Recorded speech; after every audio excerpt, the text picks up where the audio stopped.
My name is Teresa Aldano, and this is the story of how the woman I co-founded a children's literacy nonprofit with spent 2 years quietly diverting donor money into a private business she owned, and how one uncomfortable question about a vendor invoice unraveled the entire scheme. I started Chapters for Kids with a woman named Bianca Petrazan 6 years ago, after we met volunteering at a public library reading program and discovered we shared the same frustration. Too many kids in our city's under-resourced schools simply didn't have access to books at home, and the existing programs addressing this problem were too small or too fragmented to make a real dent.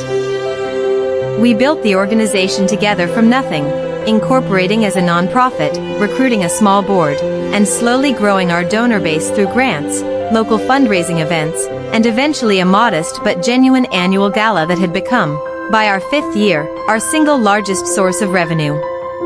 I served as executive director, handling programming and school partnerships, while Bianca took on the operations and finance side, a division of labor that made sense given her background. She'd worked in corporate finance for nearly a decade before transitioning to nonprofit work, and I trusted her financial judgment completely, the same way you trust a doctor's medical judgment or a mechanic's assessment of your car.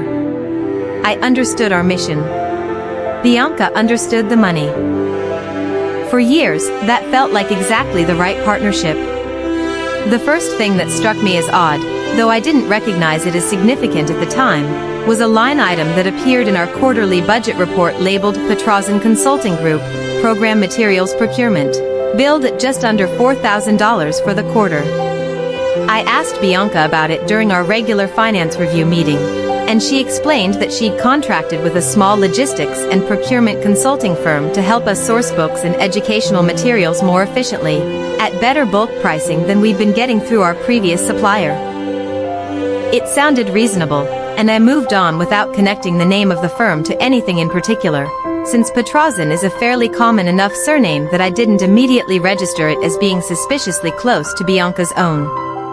Over the following year, similar line items continued appearing, always under slightly varied names: PPG Sourcing Solutions, Petrazan Program Group, amounts that individually never seemed large enough to raise serious alarm, typically between $3,000 and $6,000 per quarter, always framed as procurement, logistics, or vendor management fees.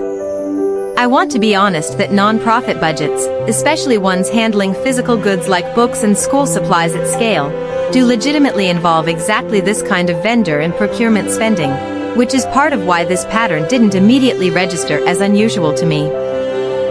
I simply didn't have the specific financial background to recognize what I was looking at, and Bianca, as our finance lead, was the person whose job it was to flag exactly this kind of thing if something were wrong.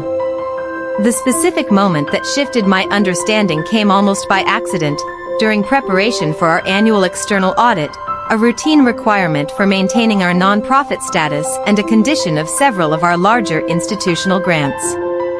Our auditor, a meticulous man named Gerald Whitcomb Reyes, requested documentation for a sample of our vendor payments as part of his standard review process, including, as it happened, one of the PPG Sourcing Solutions invoices from the prior year. When I went to pull the underlying contract and invoice documentation to provide to Gerald, something Bianca would normally have handled but which fell to me since she was traveling that week, I couldn't find any actual invoice on file, only the payment record itself in our accounting software, showing money leaving our account but with no corresponding bill, purchase order, or delivery confirmation attached, despite our own internal policy requiring exactly that kind of documentation for any vendor payment over $1,000. I want to describe the specific unease that started building in me at this point, because I think it's relevant to how this story unfolds.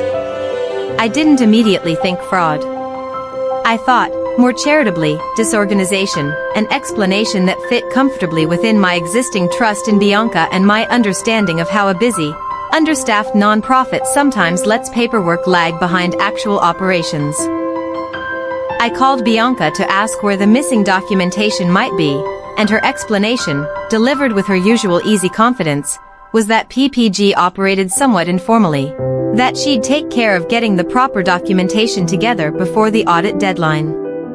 I accepted this and moved on to other preparation tasks, though I remember making a mental note, one I almost let slip away entirely, to follow up if the documentation didn't materialize. It did not materialize.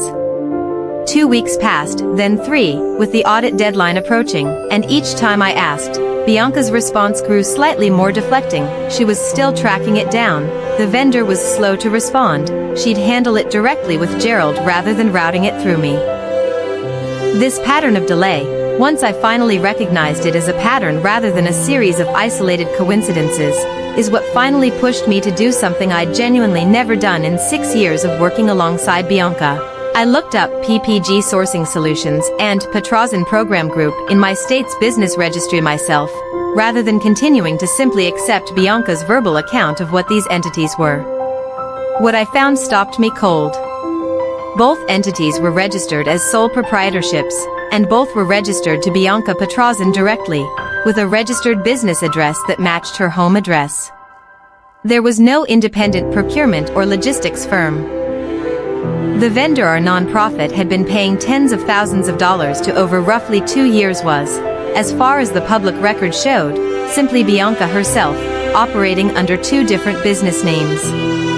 I sat with this discovery for an entire weekend before doing anything further, largely because I struggled to reconcile it with 6 years of genuine partnership, genuine shared mission, genuine late nights spent together building something we both cared about. I wanted, badly, to find an innocent explanation. Perhaps Bianca had set up these entities for some legitimate tax or liability reason and was simply passing through actual procurement costs at cost, without markup,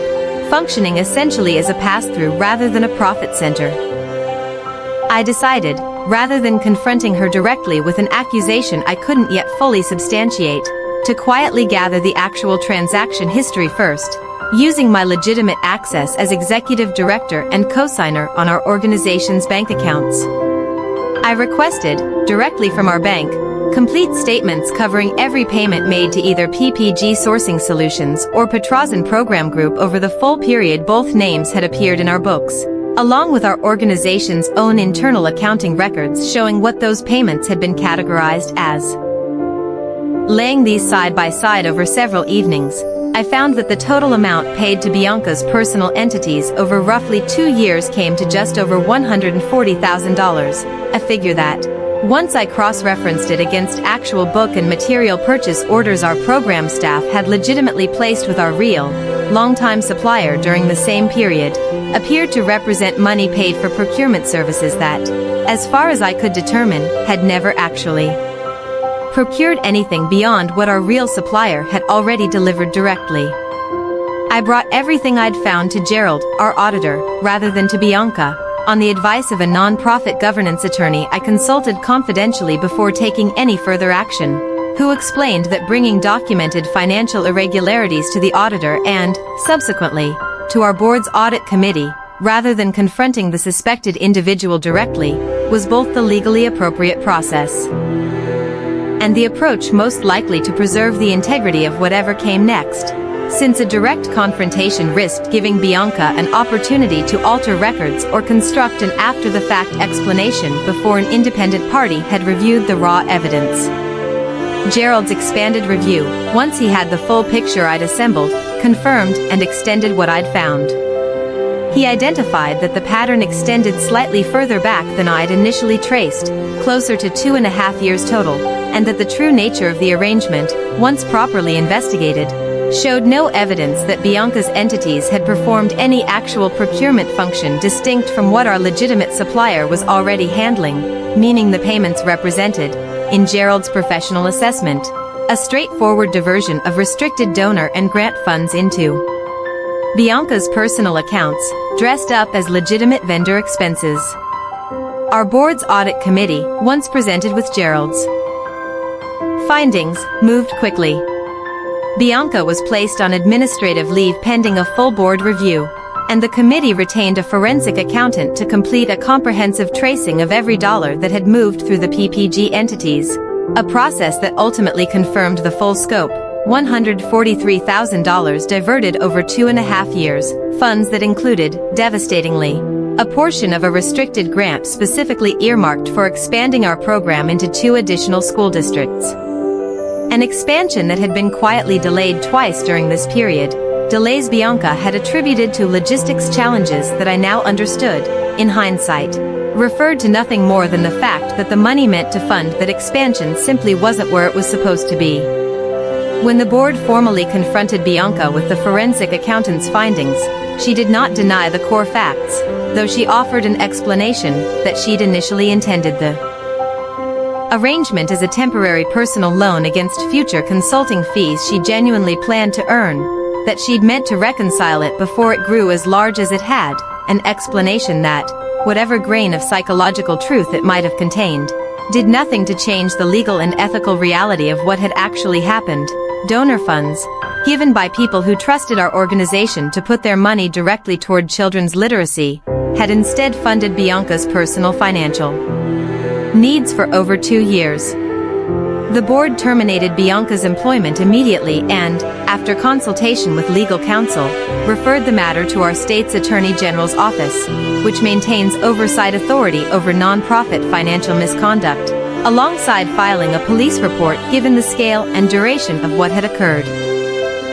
Bianca ultimately entered into a restitution agreement, structured as a court-ordered repayment plan alongside a criminal plea to a lesser charge, avoiding a full trial in exchange for cooperating fully with the forensic tracing and agreeing to repay the diverted funds over a 5-year period, secured against her personal assets including her home.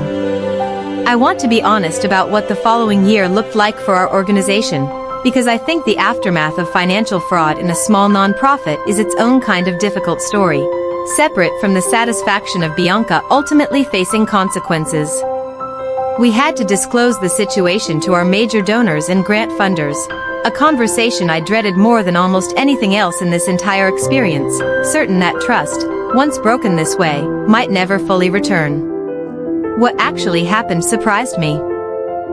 Most of our donors and funders responded not with the loss of confidence I'd feared, but with something closer to respect, once they understood the specifics, that the fraud had been uncovered not by an external audit catching us by surprise, but by our own internal vigilance, by a co-founder who noticed a documentation gap and refused to let it go unexplained, and by a governance process that had, once alerted, moved decisively and transparently rather than trying to quietly bury the problem. Chapters for Kids is still operating today, 5 years after I first noticed that oddly named line item in a quarterly budget report.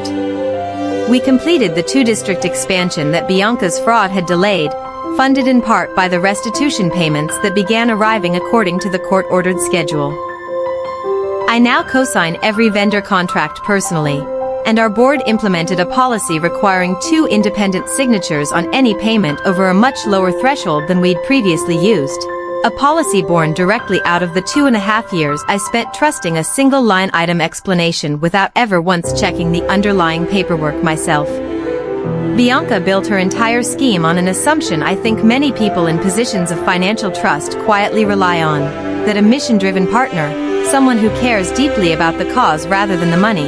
is the least likely person to go digging through vendor invoices and business registries. She had no idea that the same care I had for our mission was exactly what would eventually make me unwilling to let an unexplained gap in the paperwork simply disappear.